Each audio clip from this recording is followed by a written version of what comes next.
نحمده ونستعينه ونستغفره ونعوذ بالله من شرور أنفسنا ومن سيئات أعمالنا من يهده الله فلا مضل له ومن يضلل فلا هادي له وأشهد أن لا إله إلا الله وحده لا شريك له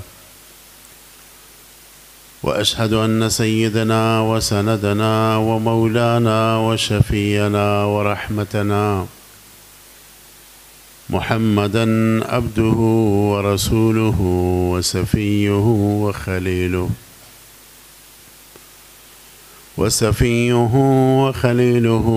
وحبيبه وصفوته أجمعين صلى الله تعالى عليه وعلى آله وسلم تسليما كثيرا كثيرا أما بعد فأعوذ بالله من الشيطان الرجيم بسم الله الرحمن الرحيم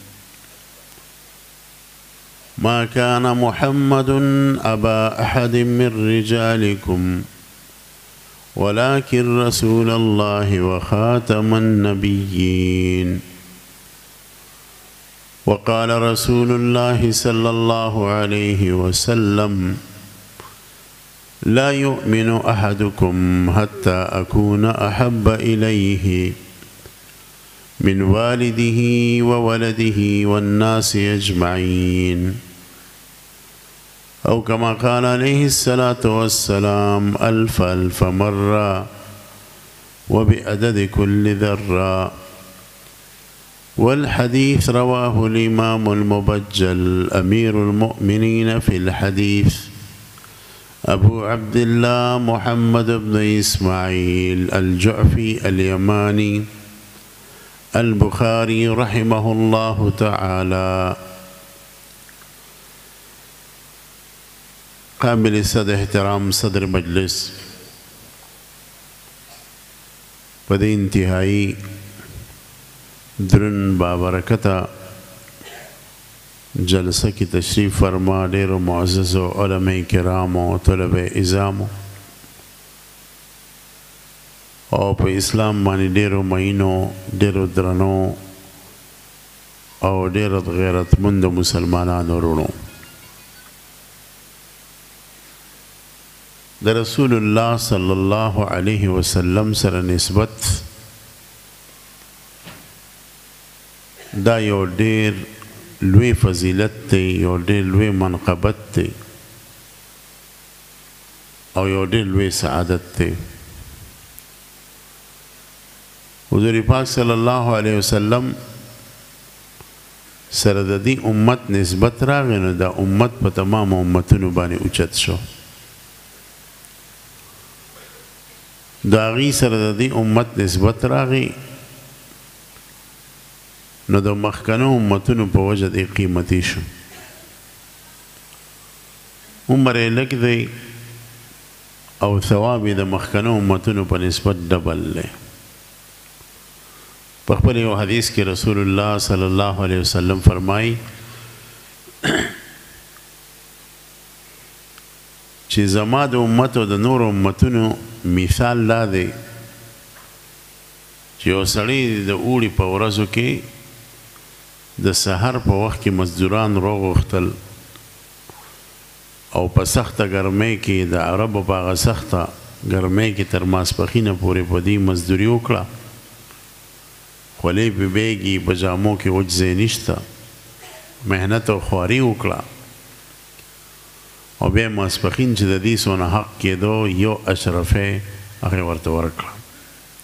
ای خوشحاله لاړه. بیا د ماسپښین نه مازدیګر پورې په اوړي کې تاسو ته پته ده 5-6 ګنټې یې نو دی کې نور مزدوران راغوښته په هغه سخته ګرمۍ کې پې کار وکړو او یو خو زمونږ او ستاسو دا ګرمي ده یو د عربو ګرمي ده ډېره سخته وي. ما کتلې ده او تاسو کې هم ډېرو کتلي. زه د مدینې منورې نه مقام بدر ته تلم او په دې لار کې یو روح کلی دی چې د نن نه تقریبا 800 کاله مخکنی کلی د شار نغه جمعات کې آثار قدیمه والا کار کو هغې کې مزدوران اکثر زمونږ د ملک پاکستان پښتانو هغې ماته وایي چې مولوي صاحب دلته دونه ګرمي چې موږ ځان سره سار سالن روړو ځان سره او 10 بجو ته چې راشي سالن څښان شوي او دونه ګرمي په ژوند کې نشته وي کلي کې خو موږ پاکه جامې واچو چې د سعودي نه راغلې ډېرې پیسې به یې راوړي هلته زموږ سرمنه وځي نو د عربو ګرمي یاده ګرمي ده نو حضور فرمایي چې دا دویم قسمه مزدورانو د ماسپخین نه مازدیګر پورې مالک له کار وکړو او چې چوټي کړه نو دې چې کوم حق کېدو یو اشرفه یو دینار مالک ورته هغه ورکړو او دریم قسم مزدوران د مازدیګر د مزد د پاس روبلل چې د نور هغه زور مات شوی موسم یخ شوی او د مازدیګر نه ماښام پورې ټایم مختصر و چې ګینټه په باندې ګینټۍ او کارم ختم شوی صرف مساله یو طرف ته میدان جارو کولو صفا کولو بس سخت کار نو او چې ماښام بانګې وي د هغې نه مخکې د مزدورانو له مالک مزدوری ورکړه او لږه سیوا یې ورکړه 2 اشرفې ورکړه نو قیمتي خو د آخري مزدوران شو کار یې اسان و خوله پې ونه پیدا او ټایم یې لږ او بیا هم ورته مزدوري 2 اشرفې میلو شوه ټولو ته د مالک خپل حق ورکړو د نورو سره هم چې دی هغه حق کم کړی نه دی د هغو چې څونه حق کېدو هماغه یې ورکړو د دې هم یو کېدو خو دې سره احسان وکړو نو حضور فرمایي د دې لومبني مزدورانو مثال د یهودو دی چې عمرونه به ډېرو او عبادتونه به سختو مزدوري چې څونه حق کېدو هغه به ورته میلاوېده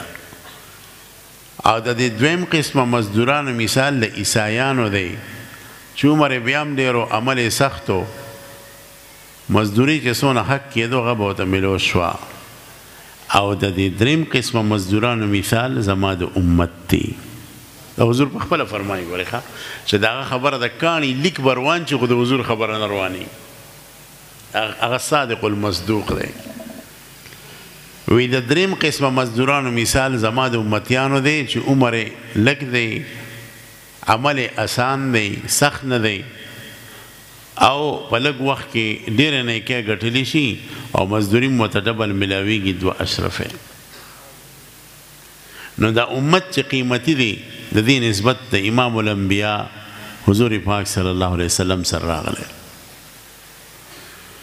او حضور علیه السلام ذات هغه د عامو خلکو په شان نه ده ګورې یو ډېره عظیمه هستي ده بلکې هغو سره چې د کومو خلکو نسبت راغلی د صحابه هغه هم تاریخي خلک نه دي هغه زموږ د عقیدې خلک هم دي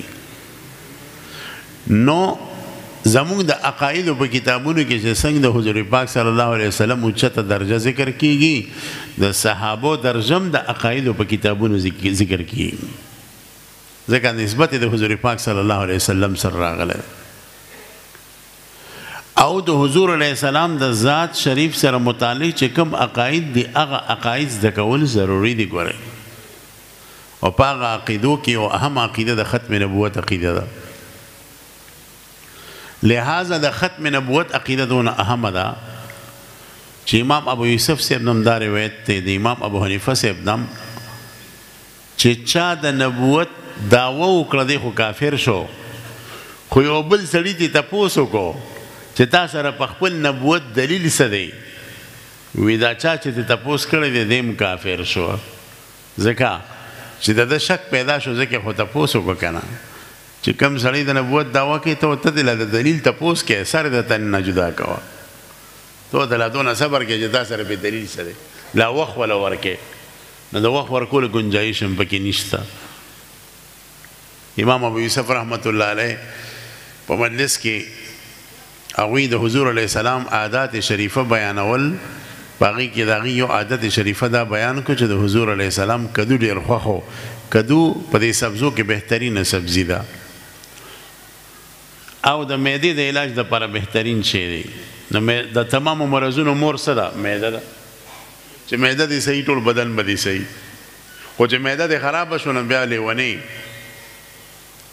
او د معدې د ټولو نه بهترین علاج دی وخت کې د ساينس د تحقیق موافق هغه د کدو د سبزي ده او په شل طریقو باندې پخی او ښکلې طریقو باندې حضور علیه السلام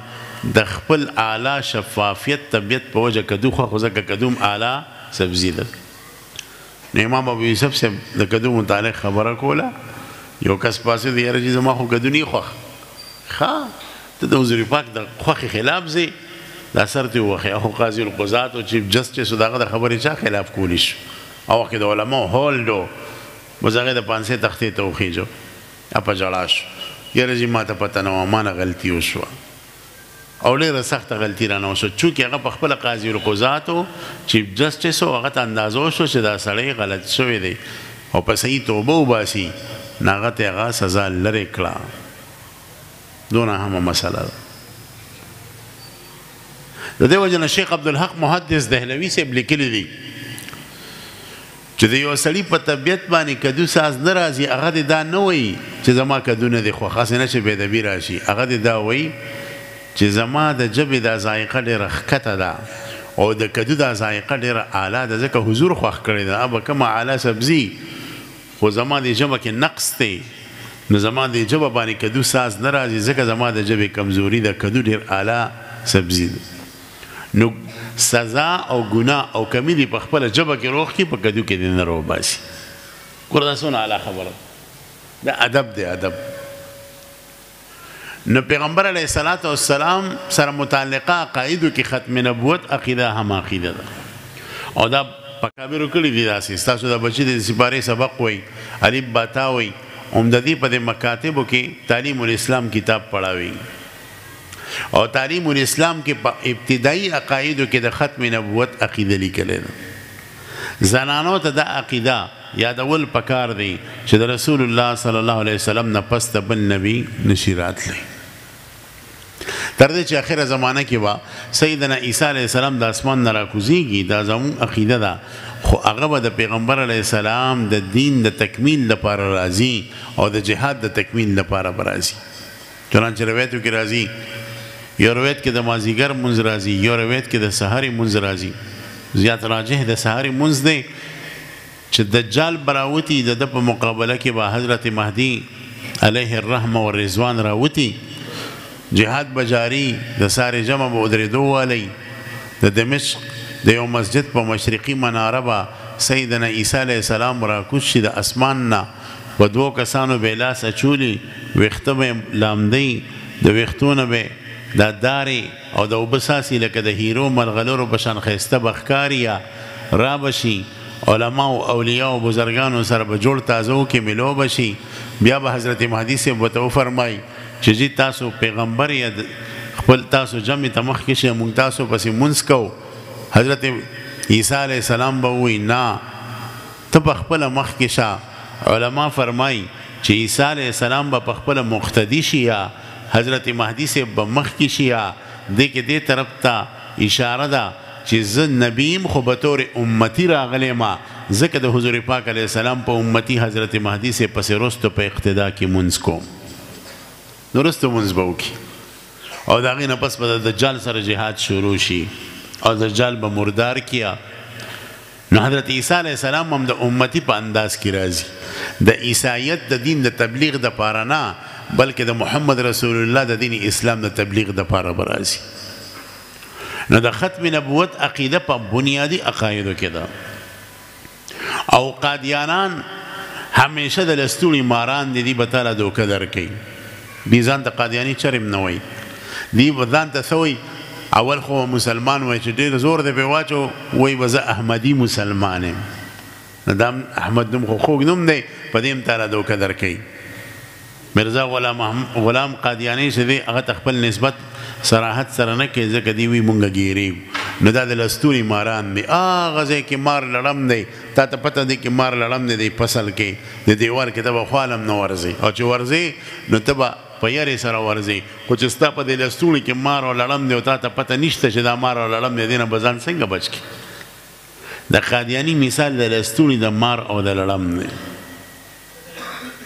د پنجاب کې الحمدلله زمونږ په دې علاقو کې قادیانان نشته او الله دې شر تر قیامته پورې نه پیدا کړي پنجاب ډېر علاقو کې قادیانان حضرت مولانا محمد امین اوکاړوي رحمت الله علیه زموږ د استادانو استاد ډېر لوی شخصیت تیر شوی دی او ډېر کامیاب مناظر و ډېر کامیاب خطیب و خپله واقع لیکلې ده ډېر عجیبه واقع د عزتمندو دا واورئ یو ځای کې وي ما ته د یو علاقې ملګري وي چې ته به دلته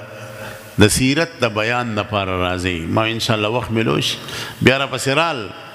ټایم یې رانه اخېسته ما ټایم هم ورکړو چې په پلانکي تاریخ به زه درځم ما ته دغه علاقې د نوعیت پته نه وه لرې وه په پنجاب کې وه خو لرې وه وی ما هغه تاریخ ځان سره لیکلی و ذهن کې مې دا و چې د سیرت د بیان دپاره به ځمه په قادیانانو د حضور علیه السلام د سیرت بیان ډېر بد لګي دې دپاره دا بلکل توره ده توره چې د رسول الله سیرت بیانوي ځکه د حضور سره دشمني ده په خوله به نه وایي پړه کې غټه دشمني ساتي وی هغه تاریخ چې رانږدې شو دغه علاقې نه طرف نه ما ته خط راغی خط کې ما ته عذر کړی چې یاره جی زمونږ پروګرام کینسل شو ستاسو د کرایې دپاره به دونه پیسې لګېدې دا پیسې مونږ درولېږلې دا تاسو ته هدیه دي وی زه په تشویش کې شوم چې یاره زه خو د پیسو دپاره نه تلم ما خو د رسول الله سیرت بیانو څه وجه ده وی ما چې تحقیق وکړو کسان مې راوغوښتو هغوی راته وایي چې کله مونږ ستا نوم ورکړو زمون په علاقه کې قادیانان 90% دي 10% پکې مسلمانان دي هغوی شور او شغرب جوړ کو چې که دا مولا م راغوښتو نو زه ستاسو کورونه روانومه ټول مسلمانان چې دي هغه به د خپل علاقې نه مونږ وباسو مونږ کم یي طاقت هماغه شان نه دی د قادیانانو تعداد ډېر دی مونږ ویرېدو تا پسې مځکه دا خط راولېږو چې مونږ پروګرام کینسل کړی مولانا امین اوکاړوي صاحب خو دیوبندي عالم و دیوبندیان خو بربنډي توري دي د الله پاک او اوس خو به خامخا راځم او دا پیسې م ځان سره سنبال کړي او الله به خیر کې دا جلسه به کوو ښه په نره به کوو قادیانان به غږ نشي کولی چې هغه علاقې ته یو ورځ مخکې رالمه ما تپوس وکړو چې په دې علاقه کې د ټولو نه غټ بدماش شته وی هغې راته وایي چې او یو بدماش دی او دغه نوره بدماش نوم دی نوره ما ورته وایي چې د نوره بدماش ته مې بوځې نوره بدماش دیرې ته لاړمه هغه خپلو نشو تماشو کې وه هغې نه فارغ شو زما پټکې زما ګیرې چې وکته حیران شو مولانا صاحب په اول ځل زما د حجرې ته راغلی دلته خو څوک ګیرې والا نه راځي ته څنګه غلط شوی ما ورته وی کو ارسې نوره ډاکو یو ضرورت دله راوستی ما نن کو ته بدماشي کې نو یو ځای درته ښیم هلته ته په بدماشۍ ثواب میلاویږي الته ته په بدماشۍ د رسول الله شفاعت میلاویږي دې بدماشۍ دشمنۍ ته تیار یې وکنه هغه بدماش ما ته خپله سینه وډبوله چې زه خو دې ماړو داړو پسې ګرځم او چې مولانا صاحب که کمې بدماشۍ ما ته جنت میلاویږي نو راته وایه میدان ته دردانګمه ما ورته ووی ستا دې خوا کې کلي کې قادیانان دي دوی وی چې د رسول الله په سیرت په تاسو جلسه نه ږدیه دا مسلمانان د قادیانانو نه یریږي راشه د دې جومات مخې ته سره د ډنډې ودرېږه چې قادیانان غږ نشي کولی د سینه وډبوله بې فکره شه سبا زه جومات ته لاړم دا بدماش راغی اول خو یې د لوډ سپیکر ممبر نه اعلان وکړه چې ای د کلي قادیانانو واورئ دا جلسه زما جلسه ده که کم یو قادیانی راغی دا سر د تنې نه جدا کومه او ګولۍ سینې ته کوزومه دا جلسه زه د رسول په سیرت باندې کوم څوک خواله رانشئ قادیاني کې جرت نو چې مخې له راغلي وه دا غل او دا ډاکو نوره د جومات مخې ته ولاړو سره د اسلحې ما د رسول الله په سیرت باندې تفصیلي بیان وکړو د جانان سیرت مې خلکو ته اجاګر کړوه کامیابه جلسه وشوه قادیانانو غاښونه چیچل خو سینه شو کولی دا واقعه تیره شوه زه رالمه 15 کاله پس زه په کور کې ناست وم کتاب مې کتلو ما ته دروازه وټکېده زه چې بار راووتمه یو کس وه هغه پټکې والې وه ښایسته ږیرې وه سترګو کې اوښکې وې ما یې چې ولیدمه ما ته را تر غاړه وتو ما ته ویې زه دې وپېژندم ما په غور سره وکتو ډېر غور نه پس مې ورته وویل لکه ته خو ما ته هغه نوره ډاکو ښکارئ ما ته وی او زه هغه نوره ډاکو یم او الله پاک اوس د توبې توفیق را کړی دی ما ورته ستا ژوند بدل شوی دی ما ته وی ستا په برکت بدل شوی دی ما ورته وی واقعه راته بیان کا ما ته وی چې په کوم ورځ جلسه وشوه ته خپل کور ته لاړې زه خپلې دیرې ته رالمه د شپې مې خوب ولیدو خوب کې مې د امام الانبیا محمد رسول الله صلی الله علیه وسلم زیارت وکړه ما ته جانان وی ته زما د عزت او د ناموس دپاره نورا ودرېدی زه دعا کوم چې ستا ټول ژوند باقي پاتې ښایسته شي وی زه هغه وخت کې د خوبه راپاڅېدم زما په ژبه باندې اللهم صل علی محمد وعلى آل محمد كما صليت على إبراهيم وعلى آل إبراهيم إنك حميد مجيد درود جاری وه درود د ورث جاری وه وی د هغې نه پس زما ژبه په درودو شروع شوې ده ما د خپلو تمامو غلاګانو نه توبه وباسله د ډاکو نه مې توبه وښکله ږیره مې پرېښوده پټکې مې ووه اوس الحمدلله شپه ورځ د رسول الله صلی الله علیه وسلم په شان کې درود شریف وایم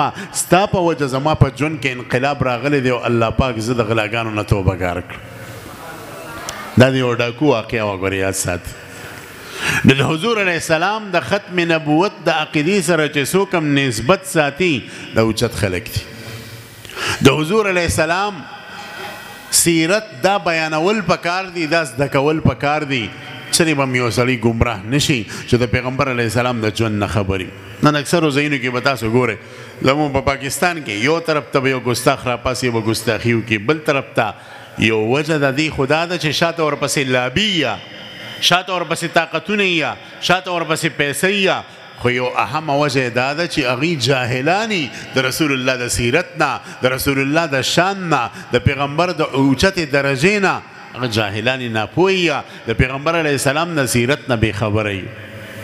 نن ضرورت ته دې خبرې دی چې موږ د پیغمبر علیه السلام سیرت وګورو او د حضور سیرت مستقله معجزه ده امام غزالی سے فرمای نورو زموږ مشرانو لیکلي دي چې د حضور علیه السلام په معجزو کې یو معجزه د حضور سیرت ده د حضور د ژوند یو لحظه چې ګورې ستا ایمان به مضبوطیږي په ایمان کې به د نورانیت راځي رسول الله سره به د عشق پیدا کیږي رسول الله سره به د محبت پیدا کیږي د رسول الله دشمنانو به د نفرت پیدا کیږي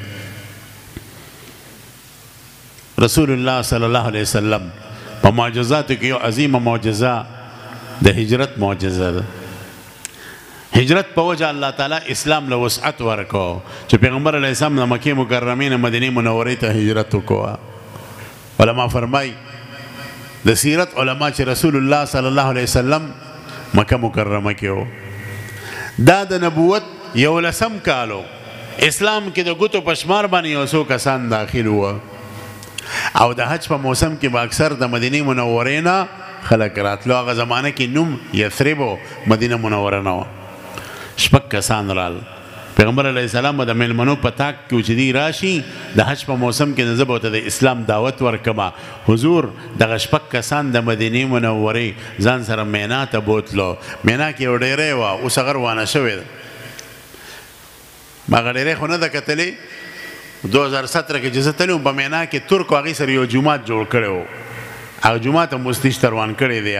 ډیری هم روانه شوې وه خو هغه د علماو ما ته وایي چې دلته هغه ډیری وه دې باندې ترکو جومات جوړ کړی دی دغه ډیری شاته یې بوتلو او د شپږو کسانو ته د اسلام دعوت ورکوه هغې جدا شوه خپل منځ کې وایي چې نیکبختو دا خو هغه اخري پیغمبر دی چې یهود یې موږ ته پیغور راکوي ځکه په مدینه کې یهود اوسېده او د یهودو بچی کله د صحابو سره جنګ جګړه شوه اوس او خزرج سره د جاهلیت په زمانه کې نو یهودو به ورته وایي ای اوس ای خزرج واورئ په دواړو غوږونو اخري پیغمبر وخت نږدې دی چې راشي باسوه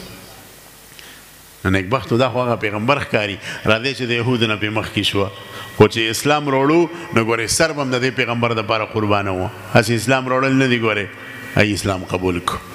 شپږو واړه وی لا اله الا الله محمد رسول الله لړ مدینې منورې ته حضور ورسره صحابه ولېږله پر روان کال باندې د نبوت 12 کال 12 کسان رال هغه د مخکې نه مسلمانانو رسول الله ته بیعت واغستوه چې ګناهونه به نه کوئ قتل و غارت به نه کوئ اولاد به نه خښوئ زنا به نه کوئ دروغ به نه وایئ الزام به نه لګوئ الله سره شرک به نه کوئ په دې ته واده واغسته او حضور ورسره صحابه ولېږل د نبوت 14 کالو او تقریبا 74 یا 76 کسان رال 76 حضراتو کې 2 زنانه صحابیات وي 74 صحابه حضور علیه السلام دا ډېرې شاته بیا بوتلو د ټولو نه بیعت واغستو او بیا ورته حضور علیه السلام وایي چې تاسو د اسلام په دفاع کې ودرېږئ هجرت صحابه کول غواړي ستاسو طرف ته هغه صحابه کرامو خپلې سینې را مخکې کړې چې قربان تاسو زموږ مدینې ته راځئ زموږ مال زموږ جان زموږ سرونه زموږ جایدادونه زموږ بیبیانې زموږ اولادونه ټول ستانه قربان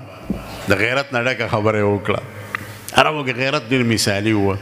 او د حضور غیرتی خلق خوخي د الله هم غیرتی خلق خوخي ګوره بې غیرته سړی د الله او د الله د رسول نه لګي آیات سات چنانچه الله حکم راغی چې صحابه د هجرت شروع کی تمام صحابه روانو هجرت کو او هجرت پټ کو ځکه د مصلحت تقاضا دا وه او وخت کې د کفارو زور وه نو تمامو صحابه به پټ هجرت کو یو حضرت عمر په ښکاره هجرت کړی عمر صاحب چې هجرت کو نوې کپړې واچولې او خپله تورې واچوله تورې بلاس کې راواغسته بربنډه کړه کاشې مرۍ ته واچوه غاړې ته یو لاس کې غشي راواغستو کمان یې غاړې ته واچو اول راغی بیت الله شریف طواف یې وکړو بیا مقام ابراهیم سره نفل وکړو بیا دارالندوې ته راغی دارالندوه کې دا ټول کفار ناست وه ابو جهل امیه او دا ټول ناستو د دې په دې سترګو کې سترګې ورکړې او حضرت عمر صاحب عجیبه تاریخي جمله وفرمایله وی فرمایل طمست العیون ستاسو دا سترګې دې ړندې شي او دا مخونه هم بدرنګ شه عمر روان د هجرت کوي د چا پس لاس کې چې طاقت یې هغه د ما منې کیا که څوک غواړي چې زه د مور ظهیره کما اولاد د یتیم کما ښځه د کونډه کم فلیلقني وراء هذا الوادي د دې غر شاته راځئ ما سره وګورو هلته به بیا جګړه کوه د مکې په یو ځوان کې دا طاقت نو په یو کافر کې دا طاقت نو چې د حضرت عمر صاحب مخې والې وه حل دا و چې هغه وخت کې مسلمانان مغلوب او کفار غالب وو عمر صاحب په دې طریقه هجرت وکړو رسول الله صلی الله علیه وسلم لا سیدنا ابوبکر صدیق راغی ورته وی جی تمام صحابه روان د هجرت کوي ابوبکر لم اجازت ورکې عمر هم لاړو هجرت یې وکړو ابوبکر به هم هجرت وکړي مدینې منورې ته به لاړ شي حضور ورته وایي ابوبکر لږ صبر وکړه ما ته داسې ښکاري زما رب ما ته حکم کولو واله دی د هجرتو نو که ما ته د هجرت حکم وکړو ته به زما ملګری یا ابوبکر په دې خبره په جامو کې د خوشحالۍ نه ځایېدو لاړو بازار ته بازار کې 2 اوښې واغستې چې په دې به زه حضور هجرت کو هغې له ښه خوراکونه ورکول وخت تېرېدو د الله تعالی عجیبه نظام دی مشرکانو سره غم پیدا شو چې دا ټول روان دي بار هجرت کوي دی به زموږ خلاف مضبوط سټیټ او مضبوط حکومت جوړ کړي بیا به په مکه حمله کوي نه د محمد رسول الله کیفیت ختمول پکار دی چې دی ختم کو نعوذ بالله کفارو خپل مشوره راغوښته او دا مشوره انتهایی خفیه وه خپل غټایټ او غټ خلک یې پکې راغوښته او په ګیټ باندې 2 کسانو درول چې غیر متعلقه کس به نه رالیږي خاص کر د مدینې او د مکې چې خوشه خلک دي دی به هم نه راپرېږدی ځکه د دې نرمه ګوشه ده د حضور پاک سره د دې زړونه نرم دي دا خلک به نه راپرېږدی البته کو د نجد علاقې څوک راشي د جرګې له نو د نجد خلک د غرونو خلکو د دې د حضور سره نفرت او دشمني وه دی را پرېږدی فرمایي روایتو کې چې شیطان دغه وخت انساني شکل کې راغی یو بوډا مردار شکل یې چې کوم دی جوړ کړی یو خان شړۍ په ځان راچولې وه هغه چې په دې ګیټ ورننوتو مشرکانو منې کو بوډا څوک واپس شه هغه ورته زه ستاسو د خیر پیغام والیما ما پرېږدی ده به تاسو ته ډېر غټ خیر ورسوم وی نه دی پرېږدو وی زه د نجد د علاقې ما هغو ته ویلی شوي چې د نجد سړی به راپرېږدی وي ښه د نجد یې دننه پرېښود مشوره شروع شوه ټول مشرکان ناست دي یو مشرک پاسېدو یاره زما یو مشوره ده ادا ده چې دا محمد چې دی د اوښې د پاسه وتړی او د اوښې له لته ورکې چې د مکې نه بار ځي چې بار څه کوي به مونږ به ترې خلاص شوه شیطان زر را پاسېدو انساني شکل کې و داسې اونه کې ګورې ځکه دا په خوله کې جادو دی یا سبا به یې ځان دپاره ډېر ملګري را جمع کړي او په تاسو به حمله وکړه ټوله وایي دا خبره صحیح ده بل مشرک پاسېدو زما مشوره دا ده چې محمد دی وخت کې په کور کې دی هغه دروازه باندې میخونه ټک وښیه مخې ته ګټه کېدی چې په دې کور کې وفات شي ختم شي معاذ الله شیطان بیا را پاسېدو داسې ونه کې دغه ملګري ډېر تیز دي شاته به دیوال ختم کړي یا دیوال به چې دی سوري کړي په دیوال به خپل ملګري تختولي ابو جهل را پاسېدو ابو جهل وی زما خو یو مشوره ده او په دې فیصله وکړې دا ټولې قبیلې ناستې دي د هرې قبیلې نه دوه ځوانان او د هر کور نه دوه ځوانان والې او د محمد رسول الله د کور نه یو پیرته وکړې چې هغه د نه بر روزي قتل یې کړې معاذ الله او بیا به بني عبد مناف چې د رسول الله خاندان دی هغه به په چام دا ونه شي کولی مونږ به ټولو په شریکه باندې دیت پیسې راغونډې کو او بني عبد مناف له به ورکو د محمد رسول الله نه به خلاص شوه شیطان را پاسېدو لاس له پړک ورکو دا خبره ده دا د کاڼي کرښه ده دې خبرې له زور ورکړه ټولو په دې باندې فیصله وکړه کور نه دایره واچوله تمام مشرکان راغونډ شو الله عجیبه نظام دی په دغه وخت کې محمد رسول الله ته حکم کوي ای زما حبیبه هجرت دپاره اوزه الله اکبر حضرت علی صاحب رسول الله راوستو علی زما به بستر سملا زما په خپل رب یقین دی ستا یو ویښته ته څوک نقصان نشي رسولی ځکه دا امانتونه دي ما سره د مکې د خلکو د امانتونه به سار ته ورکې تم بیا راځه مدینې ته خو اوس مزه رسول الله بار راوتو دا د حضور معجزه وه چې مشرکانو په بقو بقو سترګو کتل خو پیغمبر یې نه لیدو پیغمبر یې نه لید تر دې چې پیغمبر علیه السلام داسې کاڼي اوچت کړو یو مشرک به یې ویشته داسې په کاڼي مې ویشته هغه به یو بل ته لکه په دې کاڼي مې ووله بل به لکه ته ما ولیا ابو حضور علیه السلام ویشته چې پته یې ولګي دي ما ویني او که نه ویني تر دې روایتو کې راځي چې حضور علیه السلام به خواله ورغی خوره به یې راوچته کړه د مشرکانو په سر به یې واچوله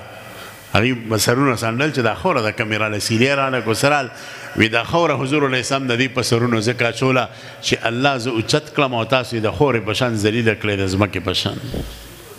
الله ستاسو نه زه روغ وباسلم حضور لاړ ابوبکر صدیق صاحب کور ته ابوبکر ته ورټکوي حضرت اسما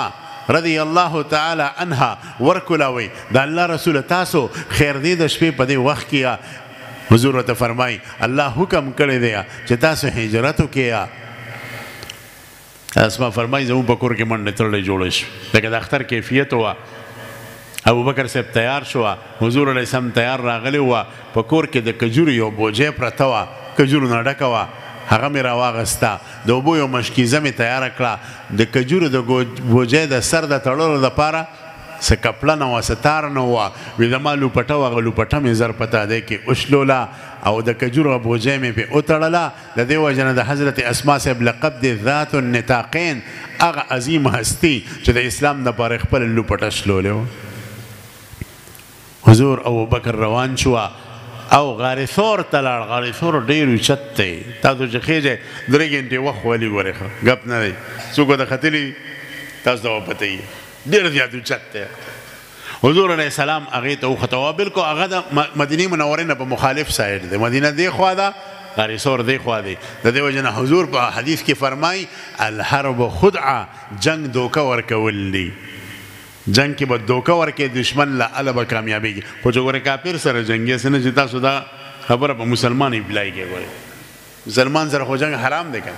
چې کافر سره جنگ نو دی جنگ کې بدله دوکه ورکې حضور اخوا لاړ تمام مشرکان پلټون کې ووتو اعلان په مکه کې وشو چا چې محمد جمدی امر راوستو سلو خان به هغه له په انعام کې ورکو دا یو ډېر غټ انعام اگه د امریکا چې په یو مجاهد باندې انعام چالو کیا چې دونه انعام به ورکو چا مونږ ته دی وښوه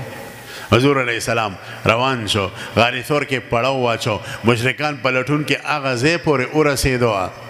د الله نظام چلی کیا دی چې کوم غار کې کېناستو دا غار مخې ته غڼې خپله جاله جوړه کړه عنکبوت غڼې خپله جاله جوړه کړه کورکوړې راله کمتره ځنګلي کمتره چې ورته وایي کورکوړې هغې واچولې هغه د انسانانو نه لرې لرې تښتي هلته یې هګۍ واچولې او یو ځنګلي ونه وه یو بوټی چې د هغې ګل عرب په دې بالښتونو کې به یې بطور مالوچ استعمالول هغه ځنګلي بوټي راوخته وه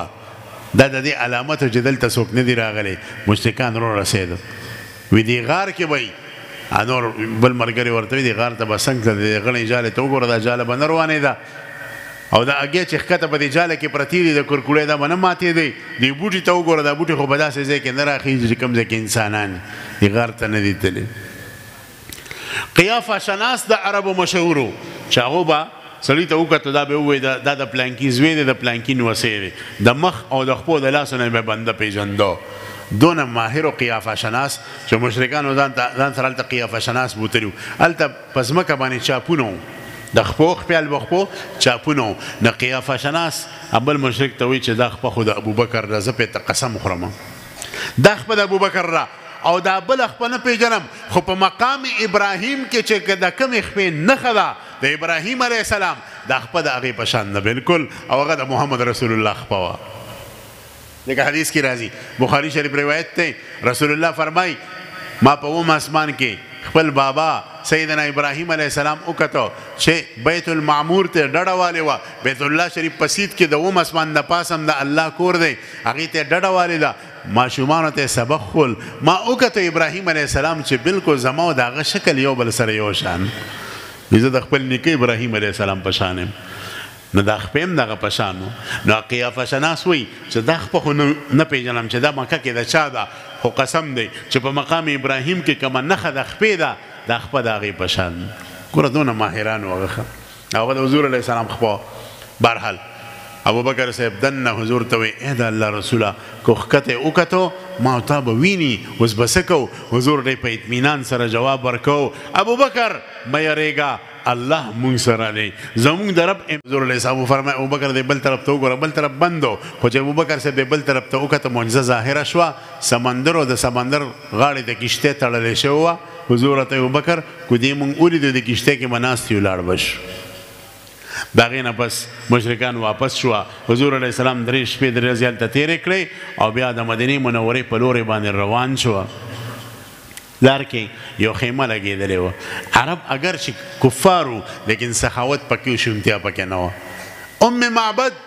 رضی الله عنها دغه وخت پورې مسلمانه نه وه هغه ناسته وه په خپله خیمه کې خاوند یې ګړې بیزې بوتلې وې شاړو ته ام معبد چې مسافر وکتو اواز یې ورکو مسافرو دی خوا راشه مخکې شاړې دي لارې دي راځئ زم سه اکرام کوم روټۍ بدل ته وخورئ بیا بځئ حضور علیه السلام چې ګیر چاپېره په خیمې نظر واچوه هغې ته پته نه وه دا امام الانبیا دی هغې ته پته نه وه چې په ده 100 اوښان انعام دی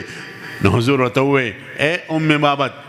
دغه بیزه مونږ له راوله او ورته ویي دا بیزه خو میلمه بالکل کمزورې ده چجې پکې راوتې دي زما خاوند نورې بیزې سرول له بوتلې دي دا بیزه د تلو نه وه د چیلې د تلو نه وه ځکه مو خیمه کې ودرولې دي وی دقه بیزه راوله چې راوسته روایت کې راځي حضور علیه السلام د دې په ملا لاس راخ کو یا روایت کې راځي د دې په غولانځ او په تی باندې لاس راخ کو غولانځ یې ډکه شوه د پیو نه حضرت ام معبد ته وایي ورشه د خپل کور غټ لوښې روړه هغه لوښې روړې لاندې کېدي حضور علیه السلام بیزه اوله شي هغه غټ لوښې فل ډک کړي د پیو نه حضور په خپل هم پې اوس کیا حضرت ابوبکر هم اوس کیا او دې سره بل غلام صحابي هغه هم اوس کیا او باقي لوښي ورته پرېږدي ورته ام معبد دا پی به په خپله موسکې ستا خاوند ابو معبد چې راشي په هغه به موسکې ستا د بیزې نه مونږ څه کم کړي نه دي دا پی مونږ باندې خپل رب اسکول حضور روان شي خاوند دی راغی ابو معبد خاوند تپوس کوي ښځې نن خو په دې کور ته څوک راغلي وو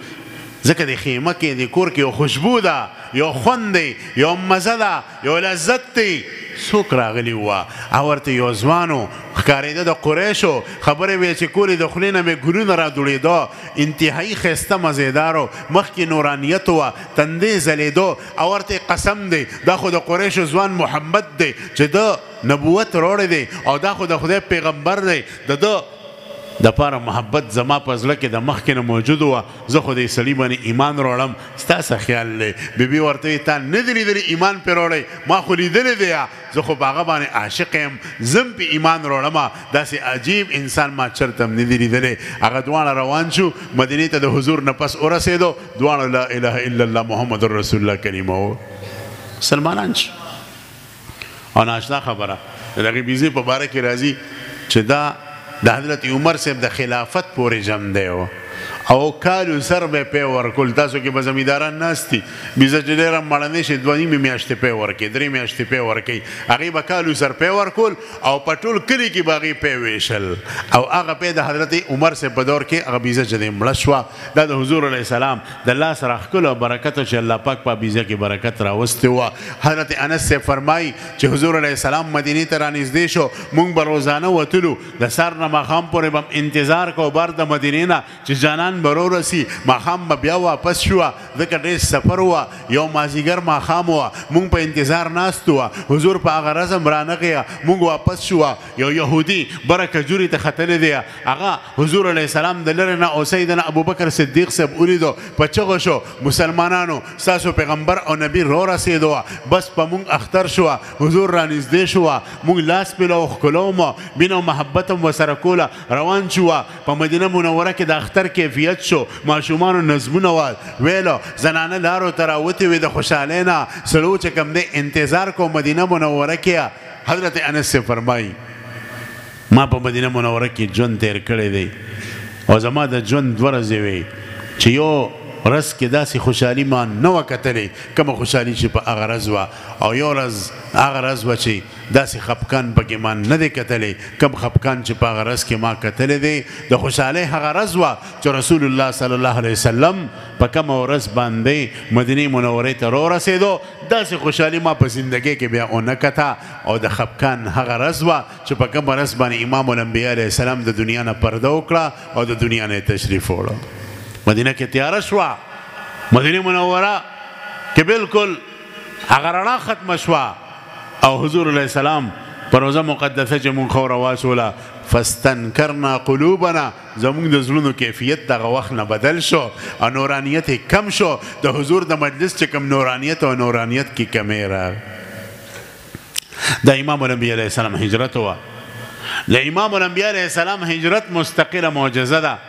قرآن چې څنګه معجزه ده دغه رنګې نورې بزرګو معجزې دي. زما درخواست دا دی چې د رسول الله د ژوند نه ځان خبروئ پیغمبر علیه السلام سیرت نه ځان خبر کې سیرت د پیغمبر دا توره ده د قادیانانو دپاره د کفارو لپاره کم سړی چې د رسول الله د سیرت او د ژوند د خبر شي چرې به هغه غلطه لاره باندې لاړ نه شي. یاد ساتي نو انشاءالله سیرت د پیغمبر به ګورو که نه د دې نه به ځان خبرو که نه او د خپل مستندو عالمانو نه به وایو د حضور علیه السلام سیرت او د پیغمبر د احادیثو نه. ستاسو په دې خواوشا علاقو کې څه خلک راوتي دي چې هغوی د پیغمبر په حدیثو پسې خندا کوي ودري دا خلک ستا نه مخکې هم ډېرو خلکو په حدیثو پسې خندا کړې ده زمانه په هغې پسې خندا کړې ده نشانه د عبرت زمانې هغه خلک جوړ کړي دي او دغه خلق دی موري چې د رسول الله حدیثو پسې خندا کوي دی به هم نشانه د عبرت جوړیږي. اورې کې دا خبره په زړه باندې تاسو به پخپله په دې خبره ګواه اوسئ انشاءالله. نو د رسول الله د احادیثو احترام ادب کول د حضور د سیرت له ځان خبرول دا د ما ستا ذمواري ده. نو دا ذمواري به پوره کوو انشاءالله. د اکثر ملګرو ته وایم چې پیغمبر علیه السلام په سیرت 2-3 کتابه کم از کم وګورئ خاص کر سیرت مصطفی صلی الله علیه وسلم د حضرت مولانا ادریس کاندلوی صاحب کتاب دی هغه وګورئ. اسوه رسول اکرم صلی الله علیه وسلم دا عبدالحی عارفی صاحب لیکلی دی دا کتاب وګورئ. د هغې نه علاوه هم په زرګو کتابونه لیکلي شوي دي چې تاسو د خپلو علماو نه تپوس کوئ او د رسول الله احادیث و سیرت وګورئ د هغې په رڼا کې دین زده کړئ او د دغه خپلو علماو مټې جوړې شئ د دې طاقت جوړ شئ غلطو لاسو ته ځان مه ورولئ هم د دې علماو سره کلک ودرېږئ انشاءالله همیشه به کامیاب یې. زه صد مبارکبادي ورکوم د دې علاقې دغه جیدو علما کرامو ته چې د ختم نبوت په عنوان سره دوی دا شانداره جلسه کېښوده چې د رسول الله صلی الله علیه وسلم سره متعلق عقاید او د هغې د ژوند مبارک او د سیرت ذکر سره متعلقې خبرې پکې وشي. الله تعالی دې ستاسو دا جلسه کامیابه کامرانه کړي. د تمامې دنیا دپاره د الله پاک عموما د قادیانیت د فتنې دپاره د خصوصا د هدایت ذریعه وګرځوي او الله تعالی دې ناستې په برکت باندې مونږه د رسول الله صلی الله علیه وسلم د شفاعت